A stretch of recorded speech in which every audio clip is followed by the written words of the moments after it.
অনেক মানুষ আছেন যারা হয়তো ডায়াবেটিক, কিন্তু তারা জানেনই না যে তারা ডায়াবেটিক। আনট্রিটেড রেখে দিলে কী কী রিস্ক ফ্যাক্টর কাজ করতে পারে? ভারতবর্ষে ডায়াবেটিস একটা তো প্যান্ডেমিকের মতো। ভারতবর্ষে ডায়াবেটিক্সের পপুলেশন সব থেকে বেশি, এবং WHO ডেটা অনুযায়ী এখনও প্রায় 40-50% পেশেন্টস হয়তো আনডায়াগনোসড।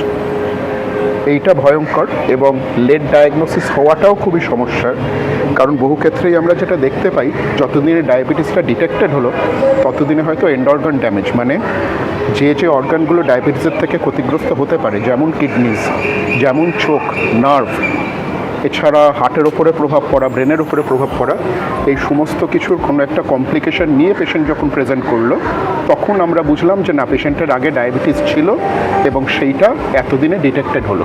তখন হয়তো অনেকটাই সময় পার হয়ে গেছে, এবং তখন ডায়াবেটিসটাকে কন্ট্রোল করলেও সেটা শরীরটাকে যতটা ক্ষতি করা সেটা হয়তো অনেকটাই করে দিয়েছে। এইটা ভীষণই প্রবলেম্যাটিক একটা জিনিস। টাইপ 1 ডায়াবেটিস, যেটা কম বয়সীদের ক্ষেত্রে হয়, সেইটাতেও আর একটা ভয়ঙ্কর কমপ্লিকেশন থাকে, ডায়াবেটিক কিটোঅ্যাসিডোসিস। বহু পেশেন্টই টাইপ 1 ডায়াবেটিসের ক্ষেত্রে পেশেন্টরা যখন কমপ্লিকেশনস নিয়ে আসেন তখনই প্রথমবার ডিটেক্টেড হয়, এটাও বহু ক্ষেত্রে দেখা যায়।